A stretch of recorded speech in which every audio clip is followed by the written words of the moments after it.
a todos, comenzamos en un ratito.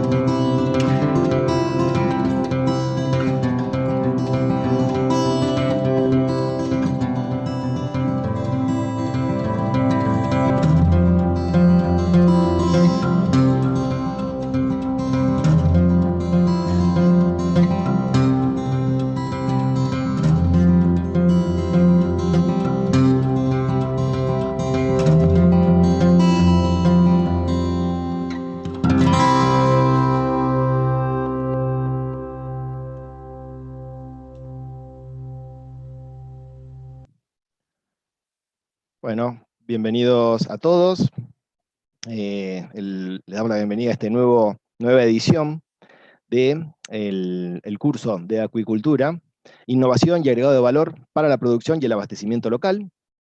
Hoy vamos a presentar el módulo 5, titulado Calidad de carne y coproductos derivados, impacto sobre la salud humana. Los disertantes de este módulo son el ingeniero magíster Luciano Montenegro, la doctora Vanina Ambrosi, y la licenciada y magíster Verónica Chamorro. Todos ellos son del Instituto de Tecnología de Alimentos, del Centro Nacional de Investigaciones Agropecuarias, del INTA. Así que bueno, tenemos 3 presentaciones para hoy. Recuerden que en el espacio de chat de YouTube, a la derecha, pueden ir dejando sus preguntas, las vamos a recopilar, y al final de las 3 exposiciones, los disertantes irán respondiendo esas inquietudes. Así que bueno, comenzamos con Luciano Montenegro. Bienvenido, Luciano. Hola, ¿qué tal? Buenas tardes. ¿Cómo andás? Bien, Perfecto. comparto. Bueno. Bien, ¿se ve ahí? Sí. Muy bien, sí. Bueno, la primera parte de la disertación va a ser sobre calidad de carne de carne de pescado e impacto sobre la salud humana, ¿sí? Hay varias clasificaciones con respecto a los peces porque surge el inconveniente que aproximadamente hay 200.000 especies descritas hasta el momento, de las cuales entre 550 y 560 se encuentran en producción. Por lo tanto, hablar de generalidades es complejo. A partir de esto es que se realizan una serie de clasificaciones. La clasificación de la cual nos ocuparemos hoy es la clasificación técnico-económica o comercial, que se basa en la aptitud de los distintos tipos de carne de pescado, ¿sí?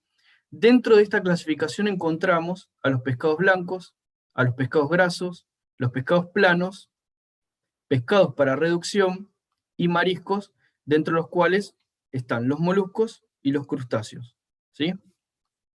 Los pescados blancos se denominan así por el bajo contenido de grasa que poseen, de lípidos. Fíjense que tienen entre 0,2 y 5%. Es un porcentaje muy bajo.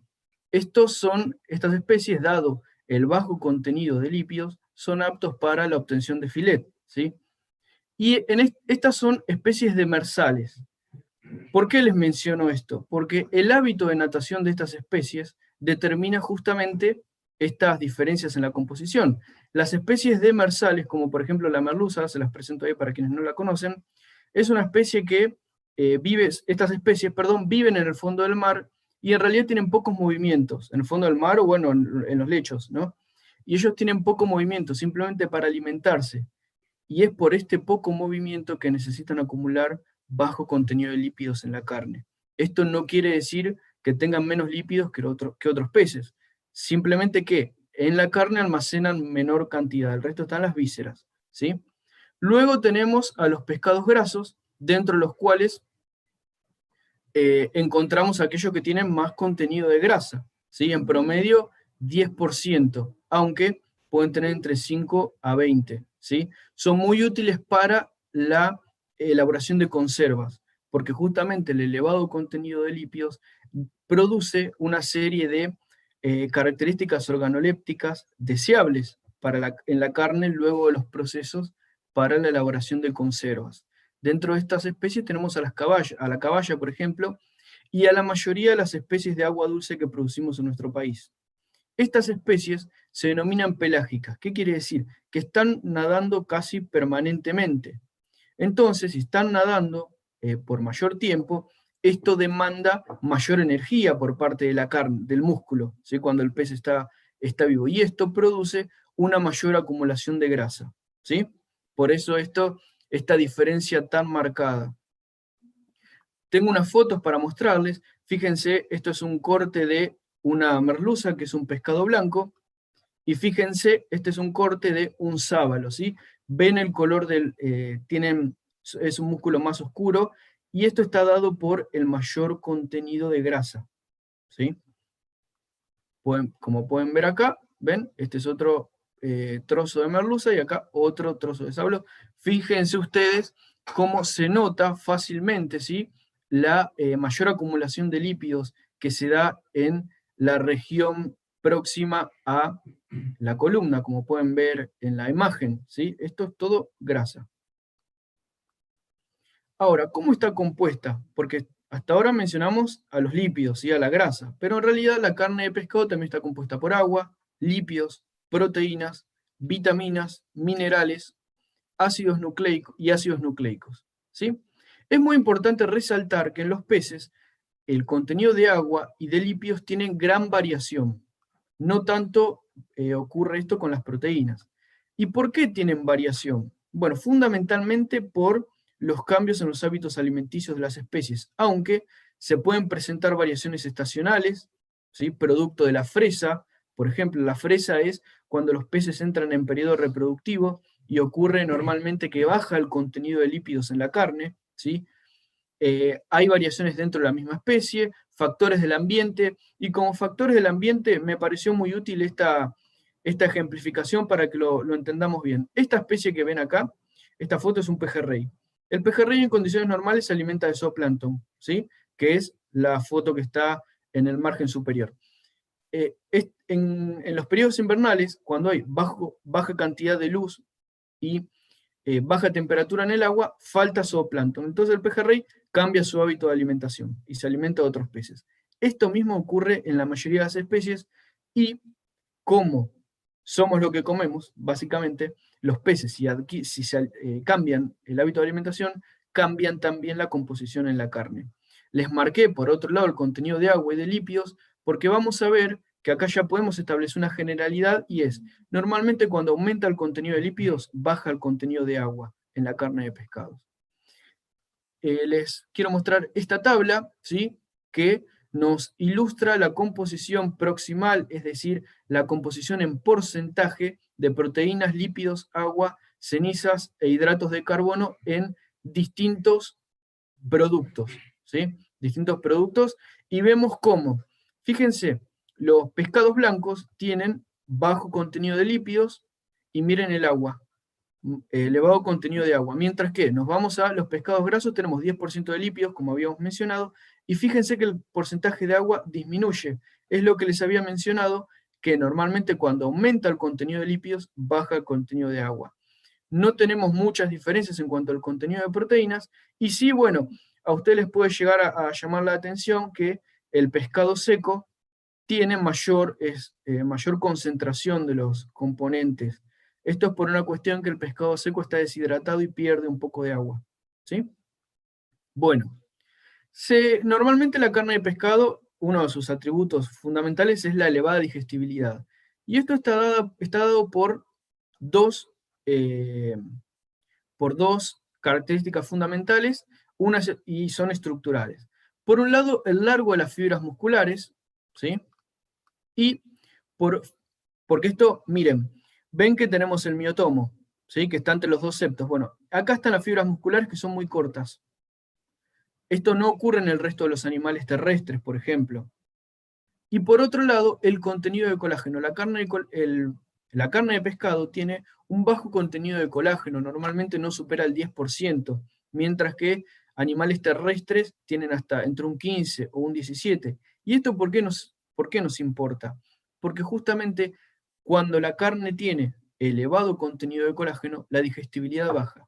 Y la carne de pescado justamente no solo tiene menos colágeno, sino que además tiene fibras más cortas. Por lo tanto, es mucho más digestible de por sí. Bueno, este es un trozo de salmón, acá se los presento también. Bueno, ahora vamos a hablar de los lípidos en la carne de pescado, que son uno de los atributos fundamentales que posee además de las proteínas. Los lípidos están integrados por ácidos grasos. Dentro de estos ácidos grasos tenemos ácidos grasos saturados, monoinsaturados y poliinsaturados. Al respecto, en relación a los poliinsaturados, nosotros tenemos que hacer algunas aclaraciones, ¿sí? Tenemos varios tipos. Fundamental es el ácido alfa-linolénico, que es ALA, y el ácido linoleico, que es el AL, ¿sí? Estos, ¿por qué son importantes? Porque en el organismo son elongados y desaturados a ácidos grasos de más de 20 carbonos. Estos anteriores que les mencioné, el ALA y el AL, tienen 18 nada más. Estas reacciones que hacen que las moléculas se alarguen, ¿sí?, y se desaturen, se llevan a cabo por medio de enzimas, que se llama delta 5 y delta 6 desaturasas. ¿Por qué nos interesa y por qué les estoy mencionando esto? Porque en los humanos, en nosotros, la actividad de estas enzimas es baja, ¿sí? Y estas enzimas van a producir algunos ácidos grasos de interés, como el EPA, DPA, DHA, el araquidónico también. Y estos justamente son necesarios para nuestro organismo. En un ratito vamos a estudiar en detalle por qué. Y fíjense a qué me refiero con que la transformación, la producción de estos ácidos grasos valiosos es muy baja en nuestro organismo. Fíjense, el linolénico, el ALA, se transforma solamente en un 5% a EPA, mientras que en un 0,05% a DHA. Esto es muy bajo, ¿sí?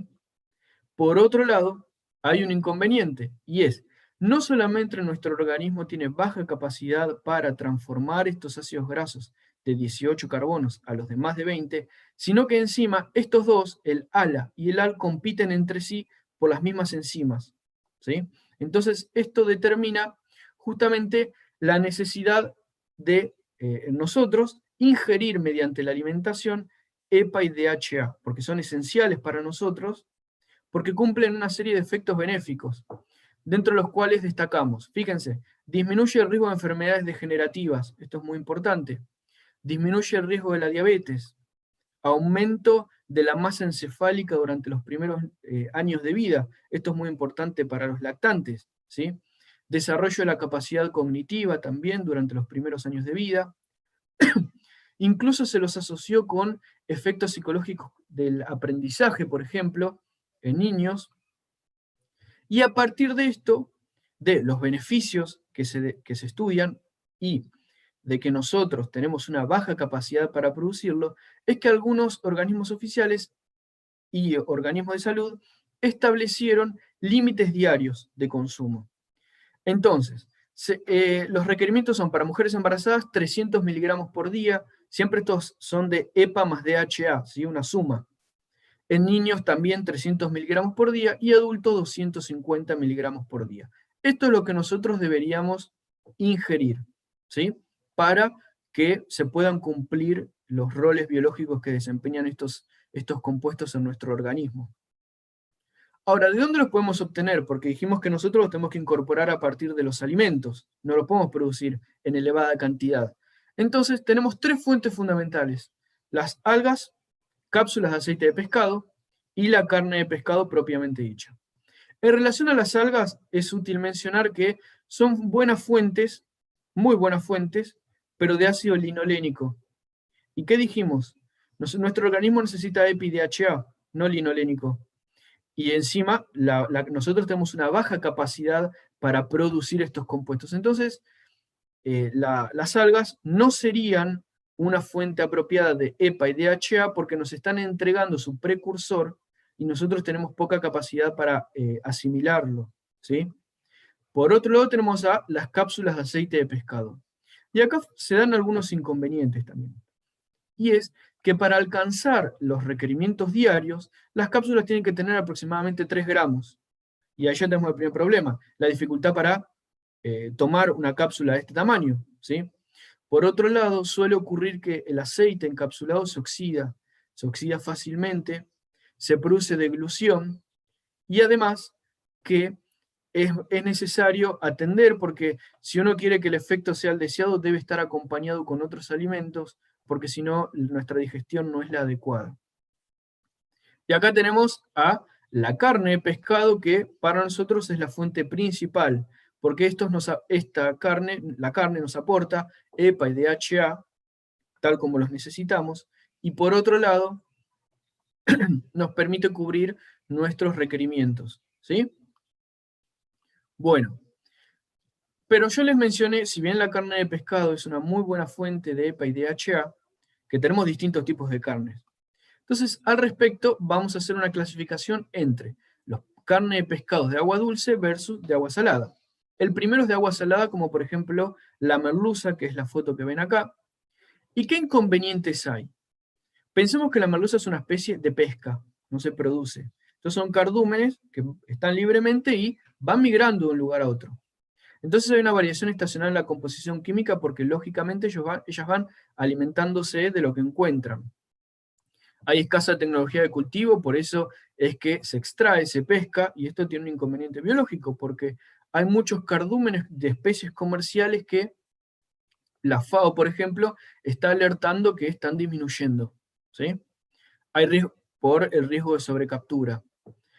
Además, nosotros no controlamos las condiciones físico-químicas del agua de mar, por lo tanto, no controlamos cuando hay toxinas, metales, y estos se pueden bioacumular fácilmente en la carne. Luego tenemos a las especies cultivadas en agua salada, como por ejemplo los salmones, y acá la composición de la carne es más estable porque la alimentación es controlada, ¿sí? Se les entrega una ración balanceada que conocemos perfectamente cómo está formulada. El cultivo es tecnificado, entonces se produce perfectamente en cautiverio, pero hay un inconveniente también, que los salmones son peces carnívoros, y los peces, perdón, a los peces carnívoros les ocurre lo mismo que a nosotros, y es que tienen una baja actividad de las desaturasas que les mencioné. Entonces nosotros en la dieta les tenemos que entregar el EPA y DHA para que ellos lo utilicen para lo que necesitan biológicamente y lo acumulen en la carne. ¿Y de dónde surge el EPA y DHA?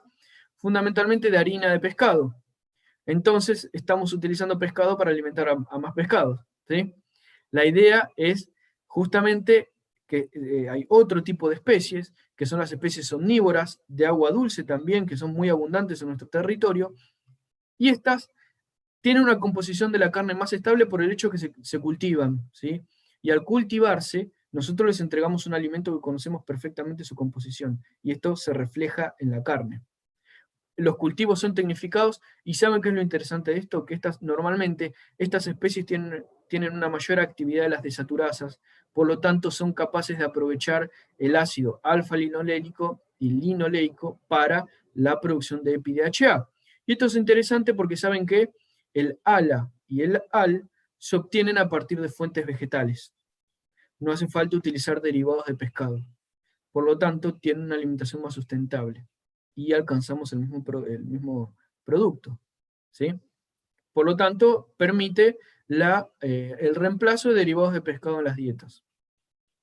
Bueno, y ahora yo les voy a mostrar estos son perfiles de ácidos grasos de las especies más producidas en nuestro país, ¿sí? El pacú hoy es la especie más producida, y de acá, ¿qué es lo que vamos a mirar? Yo se los marqué, ¿sí? Fíjense el contenido de EPA, que es 0, EPA es el 25N3, uno de los ácidos grasos omega 3 importante.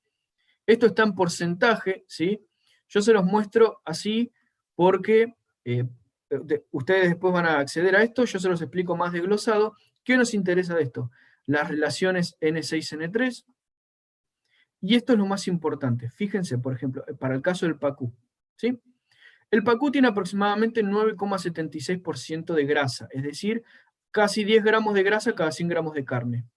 Si nosotros estudiamos la cantidad de EPI-DHA que hay en la carne, obtenemos que consumiendo un filet de 150 gramos por día de pacú, estamos alcanzando, fíjense, 201,28 miligramos de EPA más DHA. Y esto es muy interesante porque habíamos dicho que las recomendaciones son entre 250 y 300 miligramos por día, de acuerdo a si son niños o son adultos. Entonces fíjense que estamos muy cerca de alcanzar la recomendación diaria y con tan solo un filet. ¿sí? Esto es muy interesante. Y esta es una especie de agua dulce y sumamente, bueno, es la especie más producida en nuestro país. Tenemos a la trucha. La trucha se encuentra en segundo lugar en el ranking nacional. Y vemos, esto se los desgloso, vemos que tiene 9,3 gramos de grasa cada 100 gramos de carne aproximadamente. Esto nos da un total de 1950 miligramos de EPA más DHA. Bueno, no hay que hacer muchas cuentas para darnos cuenta que superamos ampliamente los requerimientos diarios establecidos, ¿sí?, de consumo. Luciano, ya estamos cerca del cierre, 5 minutos. Bueno, y luego tenemos a la carpa Amur, por ejemplo, que es una de las carpas más producidas también en el país. Fíjense, es interesante porque 5,6 gramos de grasa hay cada 100 gramos de carne y un filé de 150 gramos nos aporta 137,4 miligramos, que es la mitad de los requerimientos diarios establecidos. Entonces yo les había mencionado que estas especies tienen una ventaja, que tienen elevada actividad de las desaturasas, ¿sí?, y pueden utilizar productos vegetales. Entonces a partir de esto nosotros diseñamos un ensayo de alimentación en el cual a carpas Amur les entregamos pastura para su alimentación para ver qué pasaba con las desaturasas, con el omega 3, y fíjense esto. Nosotros durante 120 días medimos la alimentación y sin analizar mucho, pues yo esto ahora se los desgloso, pero fíjense que tanto el EPA como DHA, que son los omega 3 más importantes, aumentan a lo largo del tiempo, ¿sí?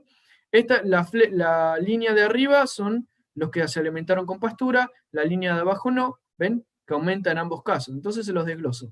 Recuerdan que antes los peces sin tratamiento aportaban 137,4 miligramos de omega 3, EPA más DHA. Fíjense, mediante la alimentación durante 120 días simplemente pasamos de 137 a 270,48, se duplicó prácticamente y se superan los requerimientos diarios establecidos, solo mediante la alimentación, ¿sí? Por lo tanto, manito para arriba, pues muy, muy interesante esto, esta especie, porque permite justamente este tipo de tecnologías de alimentación sustentables. Bueno, algunas situaciones a considerar en relación a la carne de pescado son que aportan un montón de nutrientes beneficiosos, hablamos fundamentalmente de los lípidos, pero el resto se va a abordar en la charla, pero tenemos algunos aspectos a considerar, y es que en los peces, especialmente en peces de agua dulce, pueden aparecer algunos inconvenientes en relación a sabores particulares, ¿sí?, que desde luego no es un inconveniente porque mediante tecnologías simples de cultivo esto se puede revertir fácilmente, ¿sí? Por otro lado, sí hay un inconveniente que es el bajo rendimiento de filet, que no suele superar el 50%. Entonces, esto que lo podemos ver como un problema de un bajo rendimiento, también es una oportunidad porque es muy interesante porque nos abre una puerta interesante que es la del análisis y el agregado de valor a coproductos, ¿sí? Estos desperdicios vamos a darle un valor, un mayor valor para aprovechar de un modo más eficiente la producción. Bueno, no sé si hay alguna pregunta. Bueno, gracias Luciano. Las preguntas después las vamos a responder al final de la Bien, presentación, así que ya estuvimos recopilando algunas. En un rato te las perfecto, consultamos. Así que perfecto. bueno, te agradezco. Y Muchas gracias. bueno, y le pasamos la palabra a Vanina Ambrosi. Bueno, Vanina. Me quité el silencio. Les comparto la pantalla a ver si pueden verla.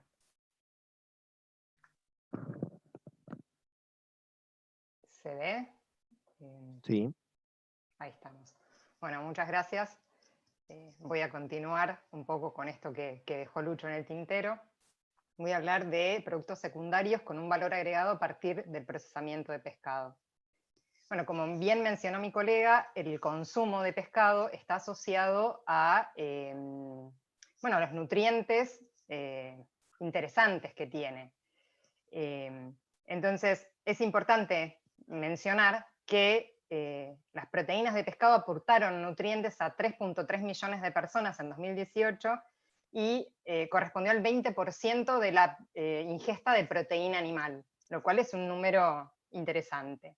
Ahora, Cuando uno piensa en productos alimenticios, uno entiende que hay un aumento en una demanda de productos listos para consumir o aquellos que requieran menor o poca preparación, digamos.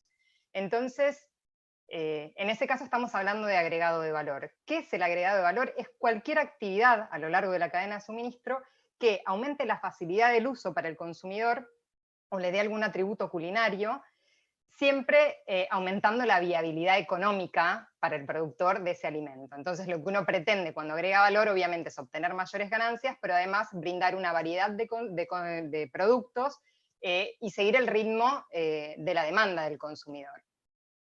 Hay distintos tipos de consumidores.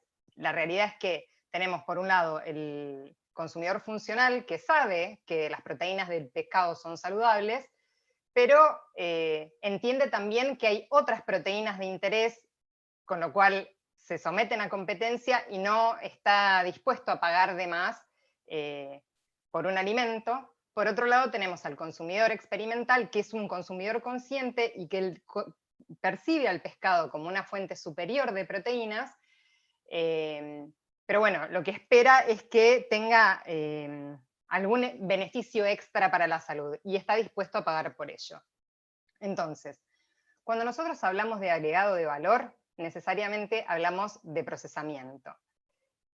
En general, lo que uno hace en la industria es aplicar algún tipo de procesamiento, como por ejemplo la refrigeración, para aumentar la vida útil y que ese alimento pueda llegar al consumidor, manteniendo propiedades sensoriales y nutritivas, siempre asegurando la inocuidad.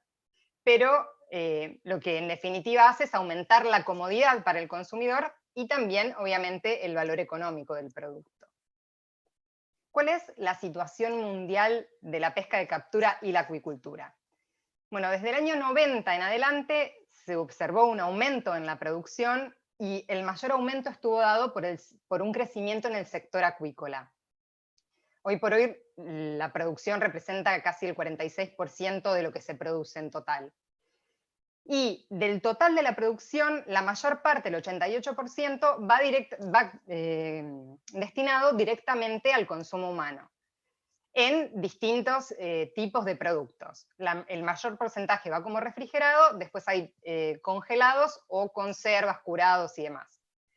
Lo que es de notar es que, independientemente de que es una gran cantidad la que se destina, también es una gran cantidad la que se pierde en distintas etapas de la cadena de producción. Casi un 35% de lo que se produce se pierde o se desperdicia de algún modo.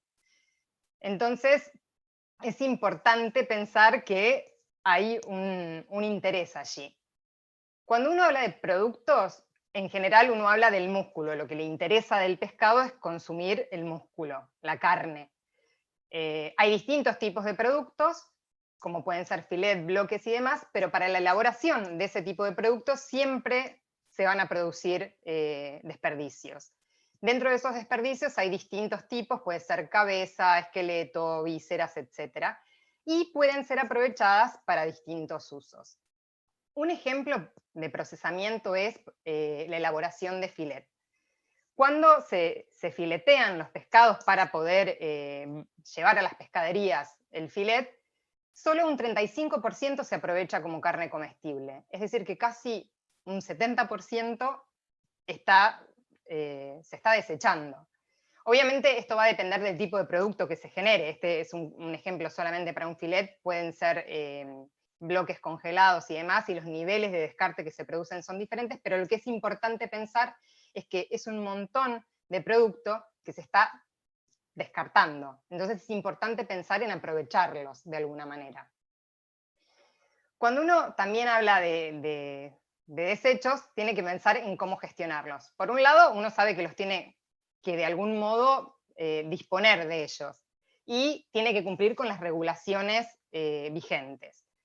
Entonces es importante pensar en la administración de esos descartes. Podemos pensar en no producirlos directamente, lo cual es medio utópico, cambiando el estilo de producto o de proceso que uno utiliza en la elaboración, o pensar en utilizar esos descartes que se están produciendo para obtener productos convencionales que no tienen un alto valor agregado, como por ejemplo puede ser el ensilaje, o ir más allá y pensar en productos que puedan tener aplicaciones como nuevos ingredientes para alimentos o con potencialidad farmacéutica o nutracéutica, es decir, que tienen un mayor valor agregado. Dentro de los distintos productos de desecho hay distintos componentes que son de interés. Lípidos, proteínas y minerales, que como ya mencionamos previamente tienen un interés nutricional, pueden ser extraídos de estos desechos y aprovechados para elaborar distintos tipos de productos. La utilización de subproductos se divide en 5 grandes grupos. Por un lado tenemos los productos comestibles, como pueden ser, por ejemplo, carne picada congelada, de los restos de la carne que queda pegada en el esqueleto luego de hacer el fileteado. Productos industriales, como aceite y harina de pescado. Productos especiales, como puede ser el cuero, para alimentación animal directamente, o productos de un interés extra como funcionales o nutracéuticos. Hago una acotación: cuando uno habla de un alimento nutracéutico es la combinación entre nutriente y farmacéutico, digamos. Entonces lo que uno espera es que ese producto, aparte de nutrir, tenga una actividad biológica extra. Entonces, cuando nosotros hablamos de productos industriales, mencioné previamente, hablamos de harina y aceite de pescado. También les comenté que había una proporción de productos de la pesca que no se destinan a consumo humano. Un 12% se destina para elaborar aceite y harina de pescado.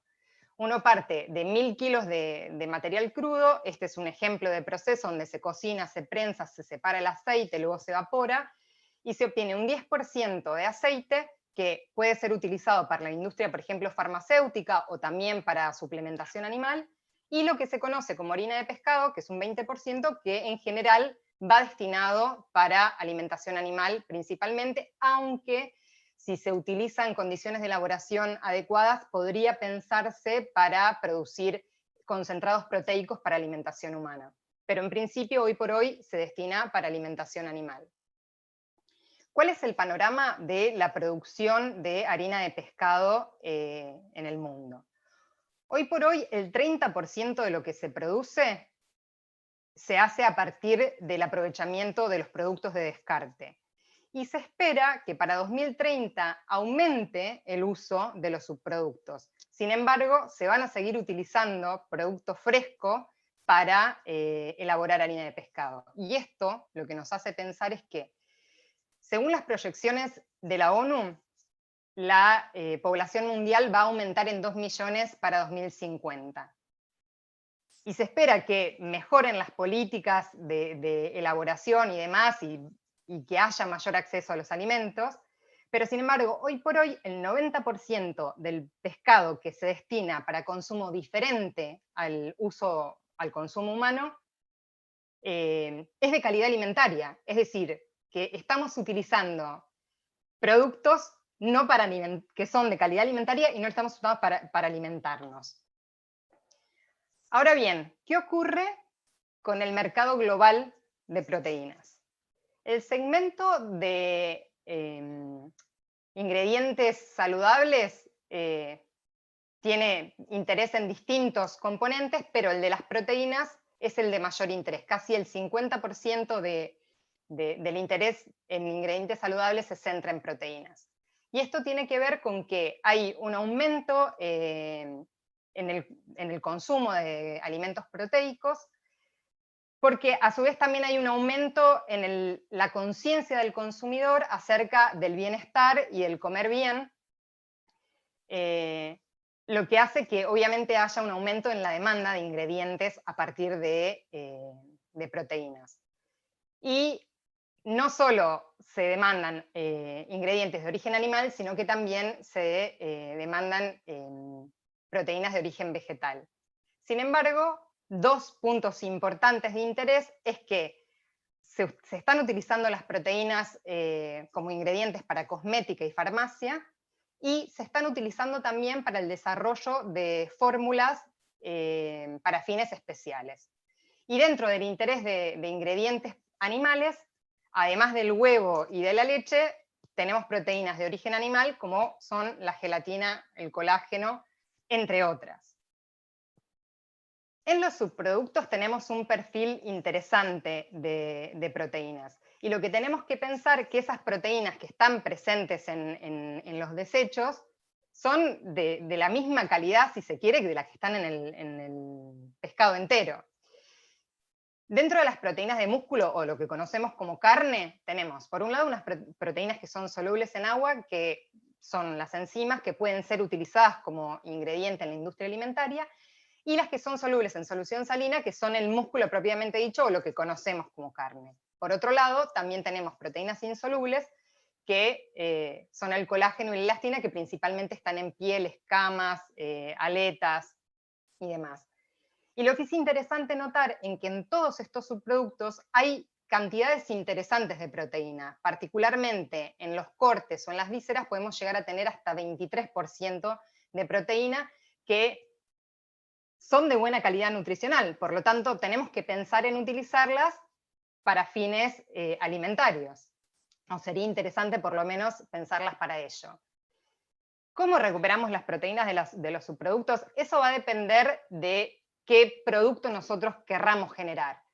Se pueden hacer por acción mecánica, por prensado, por cocción, tratamiento térmico, precipitación y demás, o combinación de métodos, pero como bien digo, siempre va a depender de qué es lo que nosotros querramos producir. Los derivados entonces de interés en los subproductos para nosotros son los péptidos, las proteínas y los hidrolizados. Los aminoácidos, es decir, aquellos que tienen una importancia nutricional y o nutracéutica. Un ejemplo claro es, como mencioné previamente, el colágeno y la gelatina. El colágeno es una proteína fibrosa de alto peso molecular, es decir, que es insoluble en agua, que no podemos aprovecharla, es decir, que nosotros la consumimos, pero no la podemos utilizar como nutriente. Pero tiene aplicaciones en la industria cosmética, por ejemplo. Y si al colágeno lo sometemos a una extracción o un tratamiento térmico, lo que obtenemos es la gelatina, lo que conocemos como gelatina, que es soluble en agua y lo que es en general una hidrólisis parcial o una ruptura parcial de ese colágeno. Esta gelatina tiene aplicación en la industria alimentaria, por ejemplo, como gelificante o como espesante, pero también tiene aplicación en la industria farmacéutica como recubrimiento para cápsulas blandas, por ejemplo. Este es un esquema a modo de ejemplo, simplemente para que lo vean, de cómo se podría hacer industrialmente para extraer o colágeno o gelatina. Ahora bien, yo les dije previamente que como tanto el colágeno como la gelatina tienen alto peso molecular, no los podemos utilizar directamente para nutrirnos. Entonces, es importante o interesante pensar en hidrolizados proteicos. ¿Qué son los hidrolizados? Básicamente lo que se hace es a una molécula de proteína que tiene un alto peso molecular, se la somete a un tratamiento, que puede ser con ácidos, con bases o con enzimas, para romperlas en moléculas más chiquititas que puedan ser fácilmente absorbibles, o también en aminoácidos. De esa forma también se pueden llegar a generar péptidos que tengan actividades biológicas de interés. Entonces, la producción de hidrolizados proteicos es una forma interesante de utilizar desechos del procesamiento del pescado. Este es un Vanina, esquema... ¿te quedan 5 minutos? Sí, ya estamos menos. igual casi. Bueno. La preparación de los hidrolizados proteicos, este es un esquema bastante simplificado, si se quiere, se mezcla el subproducto con agua, se homogeneiza, se agregan las enzimas para proceder a la hidrólisis, se termina la hidrólisis, se separa, la fracción soluble tiene los hidrolizados de determinadas características. Un ejemplo son los hidrolizados de colágeno y gelatina, que hoy por hoy están bastante de moda. Básicamente se toma la piel como subproducto, se la somete a distintos tratamientos para llegar a obtener el hidrolizado con alguna enzima, pueden ser algunas de estas, que va a depender el tipo de producto que nosotros querramos, cuál vamos a utilizar. Y estos péptidos que se obtienen se les asocian actividades biológicas como puede ser ayudar a mantener la elasticidad de la piel o favorecer el crecimiento de uñas y pelo o incluso acortar tiempos de recuperación tras lesiones. Entonces, los hidrolizados de proteína de pescado ya sea de proteínas de músculo como de tejido conectivo, pueden tener actividades biológicas interesantes, y estas podrían ser utilizadas en la industria alimentaria, en el uso para suplementos nutricionales, en industria nutracéutica y o farmacéutica, incluso en productos cosméticos, y también tienen su aplicación como ingrediente para alimentación animal y como fertilizantes. Bueno, entonces quiero cerrar con que estos productos bioactivos y nutracéuticos son de interés, se pueden obtener no solamente por hidrólisis, sino también por fermentación con microorganismos, o incluso pueden estar presentes de manera endógena en el músculo. Y como observación final, el procesamiento de los subproductos no solamente nos va a ayudar a reducir los riesgos ambientales asociados a esta industria, sino que nos puede proporcionar ingredientes de interés para distintas aplicaciones, como pueden ser los que mencioné previamente, o incluso como material de encapsulación. Eso es todo. Bueno, muchas gracias, Vanina, por tu presentación. Le damos la palabra seguimos con la última presentación de Verónica Chamorro. Sí, Verónica, sí. ¿Qué tal? ¿Se me ¿cómo escucha andás? bien? Sí, muy bien. Bueno, ahí comparto pantalla.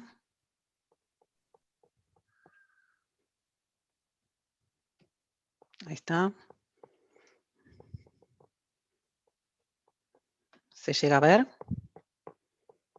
Sí, perfecto. Bueno, yo voy a ahondar un poco más en lo que empezó a comentarles mi colega Vanina de los péptidos bioactivos en carne de pescado, qué son y cómo impactan en la salud. Y también contarles algunas experiencias que estamos teniendo en el instituto con respecto a esta temática. Bueno, un poco para comentarles previamente, la proteína de pescado, como decía Luciano, es una proteína de alto valor biológico por el contenido de aminoácidos esenciales que posee, que recordemos son aquellos que tienen que ser incorporados a través de la dieta, ya que el cuerpo no puede sintetizarlos. Es una proteína de muy buena digestibilidad, ya que tiene menor cantidad de tejido conectivo y las fibras musculares más cortas, y tiene contenido de péptidos bioactivos, que sería más o menos como explicó Vanina. Dentro de lo que es la estructura primaria de la proteína, tenemos ciertas secuencias que al liberarse por un proceso denominado hidrólisis, romperse y generar compuestos más pequeños, puede dar lugar a la formación de estos compuestos que pueden regular algunos de los sistemas fisiológicos de nuestro organismo, impactando beneficiosamente en el mismo. Y estos son los denominados péptidos bioactivos. Algunas generalidades de ellos es que son secuencias cortas, de 2 a 20 aminoácidos. Esto quiere decir que van a tener un bajo peso molecular. Bueno, y como comentaba antes, ejercen un efecto fisiológico beneficioso cuando los consumimos. Algunos de los sistemas que pueden regular, para dar ejemplos, son el endocrino, el nervioso, el cardiovascular, y pueden estar tanto encriptados en forma inactiva en la proteína precursora, o ejercer su acción al ser liberados, o encontrarse naturalmente en el alimento. Y se han estudiado y hallado un montón de péptidos bioactivos ya en distintos tipos de alimentos. Para nombrar algunos, leche, carne, huevos, vegetales. Bueno, como comentaba Vanina, la particularidad de estos péptidos bioactivos es que ejercen una cierta actividad biológica en el organismo. Algunas de las reportadas en los péptidos provenientes de matrices cárnicas son las que están aquí listadas: la actividad antioxidante, la antihipertensiva, la antitrombótica, la antimicrobiana. Y dentro de estas 4, estas 2 resultan de especial interés, la antioxidante y la antihipertensiva, porque se sabe que la hipertensión y el estrés oxidativo producto de un exceso de radicales libres son 2 factores de riesgo para las enfermedades cardiovasculares, que son la principal causa de muerte en el mundo. De hecho, en Argentina, en el año 2017, el 29% de las defunciones reportadas fueron debido a estas enfermedades. Así que el consumo de alimentos que contengan este tipo de compuestos ayudarían a prevenir la aparición de estas enfermedades. Acá lo que quería mostrar es una tabla en donde se compilan diferentes tipos de compuestos, de péptidos bioactivos provenientes de hidrolizados de proteína de pescado. Lo interesante de remarcar, como decía Vanina, es que solamente se obtienen no solamente del músculo, sino que también de los subproductos, en este caso de la piel y de lo que sería el esqueleto, y bueno, qué enzima se usó y las secuencias halladas. Abajo de la tabla o acá al costado se puede encontrar la cita por si a alguno le interesa ahondar un poco más en el tema de dónde obtuve esta información. En este caso, esta otra tabla son todos péptidos bioactivos con capacidad antihipertensiva a través de la inhibición de la enzima ACE. La enzima ACE es una enzima que regula la presión arterial en nuestro organismo. Una inhibición está asociada con una disminución de la presión arterial en nuestro cuerpo. Y lo que quería remarcar de acá, de esta tabla, es este péptido en particular, que se obtuvo a partir del músculo de bonito, a través del uso de la enzima termolisina, y este fue utilizado posteriormente para la elaboración de este nutracéutico con propiedades cardiovasculares, para mantener saludable el sistema cardiovascular. Otros productos comerciales disponibles son, por ejemplo, esta sopa funcional, es un alimento funcional, con la declaración de salud de tener propiedades hipotensivas. Y acá hay algunos ejemplos más de compuestos que se comercializan, son todos de afuera, acá no he encontrado ninguno, pero bueno, como decía Vanina, también se utiliza bastante el hidrolizado de colágeno para lo que es la belleza de piel, uñas, pelo, y también estos otros dos de los extremos que son para mantener baja o en niveles saludables la presión arterial. Y bueno, ya yendo a la parte práctica de la charla, dentro del proyecto de contribución al desarrollo acuícola sostenible, en el INTA trabajamos con pacú, que es la especie más cultivada en la cuenca cálida, que sería la naranja en el mapa acá de Argentina, y tiene una carne de excelente sabor y textura, y se comercializa tanto fresco como congelado, y si bien es muy consumido en esta región y en el centro de nuestro país, no hay mucha información sobre el impacto a la salud que tiene su consumo. Entonces lo que quisimos hacer en el instituto fue el estudio de las funciones biológicas de la carne de pacú cuando la consumimos. Entonces se imitó los procesos que sufre esta carne al ser ingerida. Se imitó lo que es la fase oral, la parte gástrica, la intestinal, para obtener lo que se llama la fracción bioaccesible, que es lo que se solubiliza luego de que el alimento pasa por el proceso gastrointestinal. Acá vemos de esta fracción solubilizada, como yo les había comentado, lo que nos interesa son los compuestos de bajo peso molecular, que son los compuestos bioactivos. Entonces se pasó por esta especie de tamiz molecular para trabajar en estos compuestos de interés. Y lo que se hizo fue medir por dos ensayos diferentes esta actividad antihipertensiva y antioxidante en estos hidrolizados. Como podemos ver en la tabla, se observó una inhibición de esta enzima ACE de alrededor de un 80% y una actividad antioxidante a través de dos mecanismos diferentes, uno denominado FRAP, que lo que hace es evaluar la capacidad reductora que tiene la solución en su totalidad, y otro que se denomina ABTS, que lo que evalúa es la capacidad que tiene mi solución, o mis hidrolizados en este caso, de captar radicales libres. Bueno, en ambos casos vemos que manifestaron esta capacidad antioxidante. Entonces, como conclusión de la parte práctica de nuestro trabajo de investigación, es que la simulación gastrointestinal de la carne de pacú produjo hidrolizados con acción antioxidante y antihipertensiva in vitro, y probablemente estas acciones tengan lugar en los individuos que consumen carne de pacú. Pero bueno, hay cuestiones que no fueron abordadas en esta primera aproximación, como por ejemplo cuestiones de biodisponibilidad, que eso se aborda en otro tipo de ensayos. La biodisponibilidad es la cantidad de compuesto que es absorbido por el intestino delgado, no solamente lo que solubiliza nuestro sistema digestivo, sino que lo que se solubilizó, cuánto realmente pasa a circulación sistémica. Y bueno, y otra conclusión es que estos hallazgos ayudarían a valorizar la carne de pacú desde el punto de vista nutracéutico y se espera favorezcan su consumo. Y para resumir la charla en general, es cortita esta, los péptidos bioactivos están presentes en muchas matrices alimenticias y tienen un efecto positivo en la salud. De la mano con lo anterior es que el consumo de carne de pescado es muy importante en una dieta saludable, no solo desde el punto de vista nutricional, sino también por la presencia de estos compuestos bioactivos. Y lo interesante, como ya remarcó Vanina, es que pueden utilizarse no solamente lo que es la carne, sino también muchas partes de los subproductos y desechos para obtener estos compuestos que son utilizados como ingredientes para la formulación de productos de alto valor agregado, como nutracéuticos, suplementos y alimentos funcionales. Bueno, prometí que era corta la mía. Bueno, muchas gracias, Verónica. Pasamos al segmento de preguntas, así que le damos la participación a los demás que están recopilando, Pablo, Saleme, y bueno, quien tenga preguntas Sí, la puede ir formulando, ¿no? Para cada Sí. expositor. ¿Qué tal, Luciano? ¿Se escucha? Sí, Ah, sí, bueno, te ¿qué escucho. tal? Bueno, en principio le quería agradecer a Luciano, a Vanina, a Verónica, sus presentaciones han sido muy claras. Se han abordado, creo que, algunos de los aspectos más importantes de calidad de carne y su producto. Seguramente vamos a tener posibilidades de profundizar algunos temas en otra instancia, ¿no?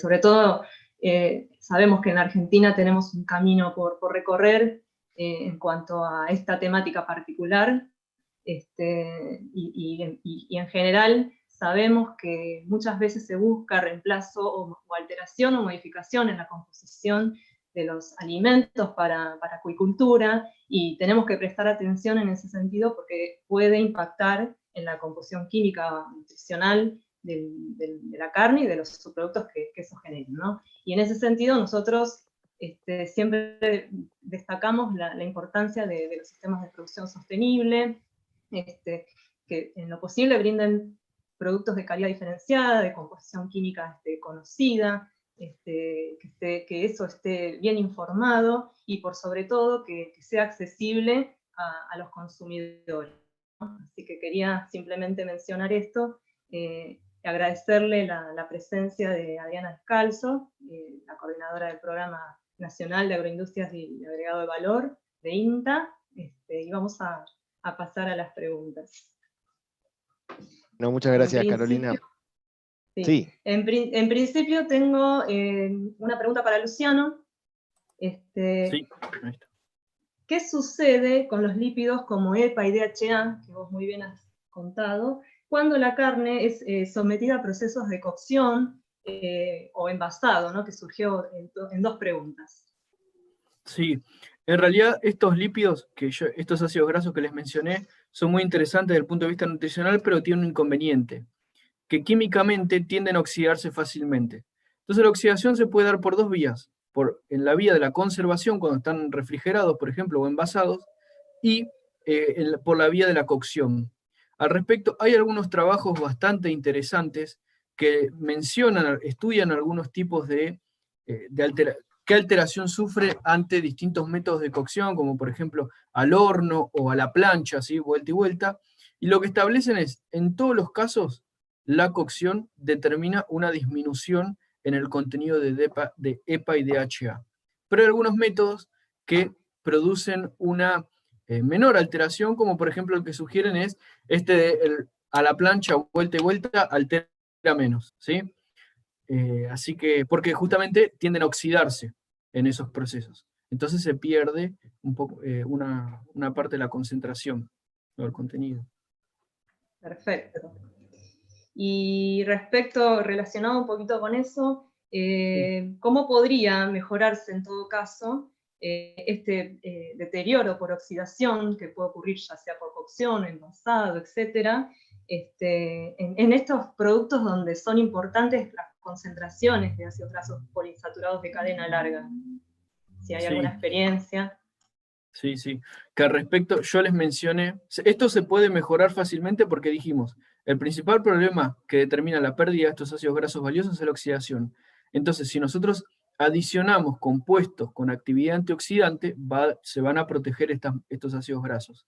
Al respecto, yo les mencioné que nosotros hicimos un ensayo de alimentación con las carpas Amur, entregándoles pasturas, y mejoró el contenido de omega 3, por ejemplo. Pero además, las pasturas son fuentes ricas de vitaminas antioxidantes y liposolubles. Entonces, nosotros medimos qué ocurre con la oxidación, y efectivamente cuando nosotros incorporamos mediante la alimentación antioxidantes, estos disminuyen la pérdida o la alteración del omega 3, por lo tanto lo mantienen a lo largo del tiempo. Porque hay una realidad. Mientras los peces están vivos, el organismo tiene una serie de defensas, ¿sí?, para protegerse de antioxidantes. Pero cuando el pez se muere, cuando está la carne, esas defensas se terminan, entonces es muy necesario que haya presencia de antioxidantes naturales, y mediante la alimentación se puede dotar a la carne perfectamente con esos compuestos y mantener la integridad de los ácidos grasos por más tiempo. Perfecto.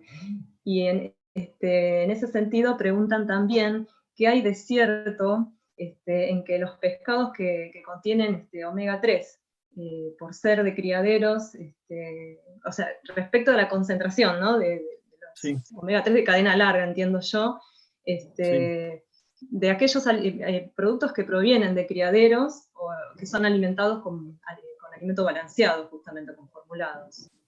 Sí, en la actualidad ese es un tema que se está debatiendo.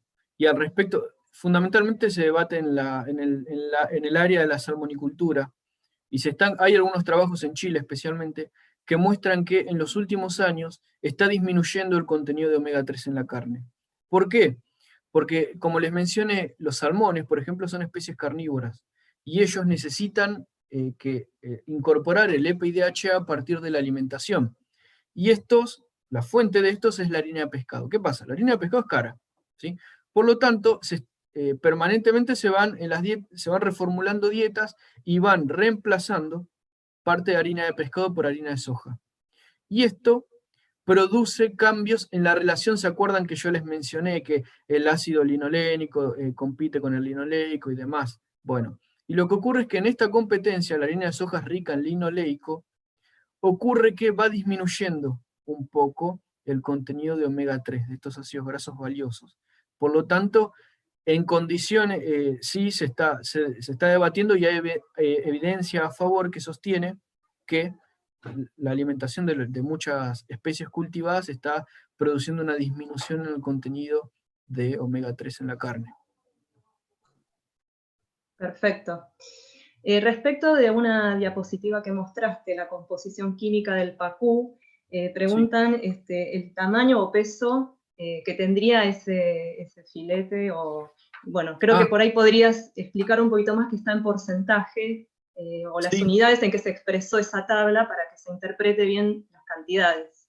¿Y cuál sería quizás un tamaño generalmente consumido por las personas, ¿no? Sí. En realidad, la tabla expresa en el perfil un montón de ácidos grasos, como vieron, todos están en porcentaje en relación a la grasa. ¿Qué es lo que nos interesa a nosotros? El contenido de grasa que tenía ese filet. Entonces vieron que yo hice una cuentita al final, que daba, creo que 300 aproximadamente miligramos. Bueno, eso es en una porción de filet de 150 gramos de un pacú de aproximadamente 1 kilo, ¿sí?, que es el tamaño de faena actual, 1 kilo, 1 kilo 100, 1 kilo 200. Entonces, ¿por qué les hago esta aclaración? Lo hicimos, ese ensayo cuando nosotros lo realizamos, lo hicimos sobre piezas de pacú en edad, digamos, ya cosechados para la faena, porque cuando son más chicos los animales, cambia el porcentaje. Pero bueno, nos interesaba mostrarles datos reales de filet en condiciones de consumo, de aproximadamente 150 gramos. Perfecto. Y en relación a la composición, nuevamente, de EPA y DHA, que ha despertado mucho interés, si tenés conocimiento de la concentración que se encuentra en bagre, sábalo y boga, por ejemplo. Sí. En realidad, datos de bogas no tenemos, ¿sí? El porcentaje dependerá muchísimo de la alimentación, la temperatura del agua en la cual se cultiva. No es lo mismo una boga cultivada en Misiones que una boga cultivada en el norte de Buenos Aires o Entre Ríos, porque la temperatura del agua determina las diferencias en el contenido de omega 3. Pero el sábalo, por ejemplo, tiene aproximadamente 9% de grasa y aporta entre 350 y 370 miligramos de EPA más DHA, mientras que el bagre aporta aproximadamente 200 miligramos de EPA y DHA. Esto es siempre por porción de 100 gramos. Entonces es muy interesante, porque uno diría, que de paso aprovecho este minuto para hacer una aclaración, siempre se ve favorecen el consumo de peces marinos, pues dicen que tienen más omega 3 y demás, que es cierto, pero fíjense, nosotros estamos mencionando peces de agua dulce que son muy producidos en nuestro país, ¿sí? Y es muy importante valorizarlos porque pequeñas porciones nos aportan las dosis, nosotros con 300 gramos, ¿sí?, ya alcanzamos las dosis diarias recomendadas, pues fíjense, el bagre tiene aproximadamente 200, el sábalo tiene casi 400, entonces son valores muy interesantes, ¿sí? Y son muchos puntos a favor para las especies de nuestros ríos. Por lo tanto, es necesario valorizar el consumo y la producción de estas especies, porque aportan elevados contenidos de omega 3. Perfecto. Una última preguntita para vos, Luciano, parece Sí. un monólogo. ¿Qué composición química, entiendo, nutricional debe tener un alimento balanceado destinado a la carpa? No aclaran cuál de todas, para mejorar la calidad de esa carne, y es una pregunta a una persona de Misiones. No sé si eso puede orientar un poquito más. Nosotros en nuestro estudio utilizamos pastura, ¿sí?, que era ryegrass, por ejemplo. Entonces, que es menos abundante en Misiones. Pero, si es para el caso de carpas herbívoras o carpas amur, incorporar siempre vegetales en la dieta es muy útil, porque ellas, yo les mencioné que tienen capacidad para transformar los ácidos grasos presentes en los vegetales, por ejemplo, a omega 3. Pero es muy difícil generalizar en términos de la elaboración de un alimento balanceado, porque esto depende mucho de los requerimientos. Y los requerimientos, a su vez, de los animales dependen de la edad, dependen de las condiciones de cultivo, ¿sí? Entonces, sí, es muy interesante destacar que, al menos para las carpas herbívoras o las carpas amur, que son las que estudiamos, si nosotros al balanceado le agregamos, tenemos un porcentaje de inclusión de vegetales frescos como pasturas, ¿sí?, puede ser alfalfa o cualquiera de esas que están presentes en esa región, ya vamos a tener cambios en la composición de la carne favorables. Pero establecer qué composición de alimento balanceado es complejo, porque depende de muchos factores. Bueno, muchas gracias, Luciano. Si quedó alguna preguntita de los participantes. Si no, pasamos a las preguntas para Vani. Vani, si tenés conocimiento de cuál es el principal destino de los desechos o los subproductos que se generan por la acuicultura en nuestro país, en Argentina. En realidad no es mi expertise, pero por lo que estuve indagando, en general la mayor parte va para preparado de ensilaje, que es, digamos, de los productos con valor agregado, el de menor valor. Digamos, es uno de los productos más económicos, pero es la forma más simple, si se quiere, de poder hacer un aprovechamiento de estos subproductos, porque hay una característica particular de los subproductos, es que tienen una vida útil muy baja. Entonces es necesario aprovecharlos prácticamente inmediatamente después de la faena o de la utilización para la elaboración, porque, digamos, son muy perecederos. Entonces, hoy por hoy, la mayor parte va para ensilaje. Pero sería interesante, dadas las características nutricionales de esos subproductos, pensar en otro tipo de subproductos con un valor agregado mayor. Sí, sobre todo supongo que si tienen calidad diferenciada, mayor, ¿no? Totalmente de acuerdo. Exacto.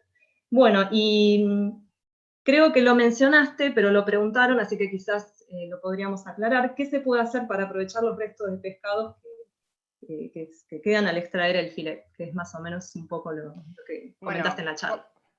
En la charla el ejemplo que les di es el del filet, justamente porque cuando se elaboran se desperdicia un montón de carne. Entonces, hoy por hoy, digamos, yo cuando dije ensilaje en su momento es de los subproductos en general, pero mucho de lo que se hace con la carne que queda adherida a los esqueletos es hacer una extracción mecánica, tal vez con o sin cocción previa, para elaborar carne picada congelada, que eso se puede utilizar como ingrediente para elaboración de productos como nuggets o medallones o esos rebozados que vemos en el supermercado, lo primero que se me ocurre es aprovechar toda esa carne que quedó adherida. Y después sí, se pueden usar las espinas, las vísceras, las escamas y demás para otro tipo de productos. Muy bien. Y la tecnología que es necesaria para aprovechar, para llevar a cabo el aprovechamiento de estos subproductos, consultan si es aplicable a pequeños productores. En general, digamos, uno debería hacer un estudio de mercado para poder saber a dónde quiere llegar y qué es lo que quiere elaborar. Pero hay cuestiones como, por ejemplo, esto de utilizar la carne adherida para poder producir, por ejemplo, carne picada, no es tecnología demasiado cara y sería viable aplicarlo para un pequeño productor. El tema es que sí es importante que se necesita acceso a refrigeración y en general la refrigeración es cara, es lo más caro en la industria. Entonces, cuando uno piensa en la utilización del subproducto, tiene que pensar en la alternativa y el acceso, digamos, a los servicios que uno tiene para poder pensar en qué destinarlo. Por ejemplo, para el uso de hidrolizados es bastante simple porque se mezcla con agua, pero es necesario pensar que uno requiere agua potable, que obviamente si uno está practicando la acuicultura tiene acceso a agua potable, pero digamos, la elaboración es utilizando tanques que son bastante simples, o sea que la inversión, no puedo hablar de costos porque no es mi área de expertise, pero no sería demasiado compleja. Siempre dependiendo del tipo de producto que uno quiera generar y a quién se lo quiera ofrecer también, porque para poder pensar en utilizarlo tiene que tener un panorama claro de cuáles serían los usos de ese subproducto. Claro, perfecto. Muchas gracias, Dani.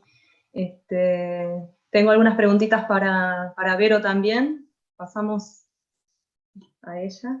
Sí, cómo no. Vero, preguntan cuál es la diferencia de probar una actividad biológica de un compuesto en un modelo in vitro y un modelo en vivo. Sí, el modelo in vitro es la primera instancia que uno necesita probar para determinar esa actividad biológica de interés.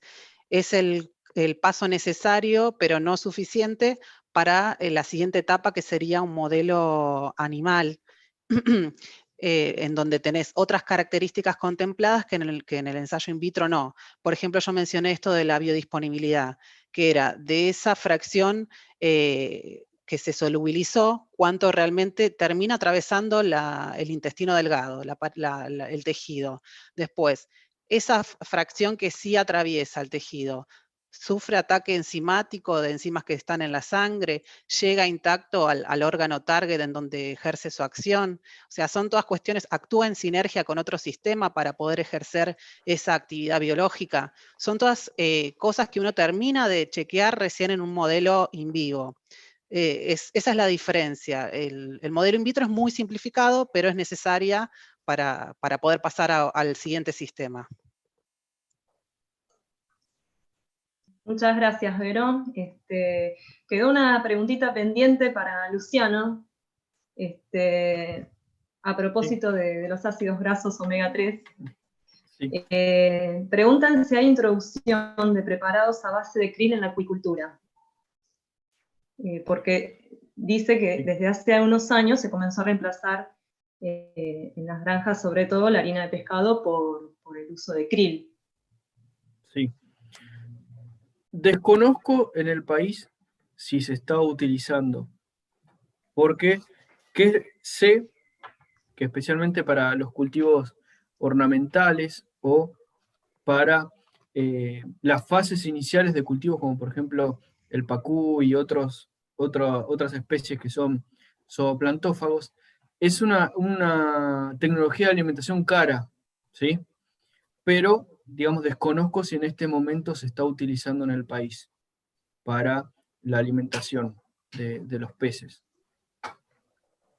Sería perfectamente válido la utilización, porque de hecho los ácidos grasos del krill están más disponibles, es decir, se pueden utilizar más fácilmente que los ácidos grasos de otras fuentes, ¿sí? Como la harina de pescado. Pero bueno, no sé si se está utilizando, porque entiendo son de elevado costo. Perfecto. Otra preguntita también relacionada con las concentraciones de EPA y DHA tienen que ver con si las concentraciones de estos compuestos aumentan o disminuyen con la temperatura. Bueno, en realidad la concentración de estos compuestos tiende a disminuir con la temperatura, ¿sí? Porque los peces lo tienen como no un medio de defensa, pero sí una adaptación para las bajas temperaturas. Por eso los peces más de regiones más frías tienen más contenido de EPA y DHA respecto de los peces de aguas más cálidas, ¿sí?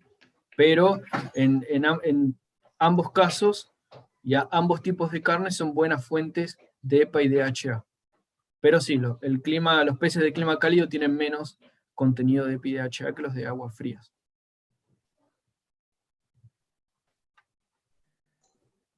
Perfecto, muchas gracias.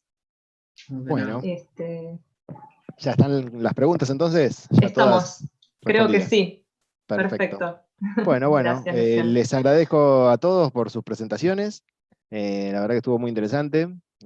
Mucha repercusión, muchas preguntas hubo también, así que les agradezco. Y bueno, seguimos, los despedimos a todos los que están conectados. Muchas gracias por seguirnos. Y continuamos el miércoles que viene con otra transmisión del curso. ¿Mm? Bueno, muchas gracias y hasta la próxima. Gracias a todos. Muchas gracias. Hasta luego. Hasta luego. Chau, Gracias. chau. Hasta luego. Gracias. Gracias.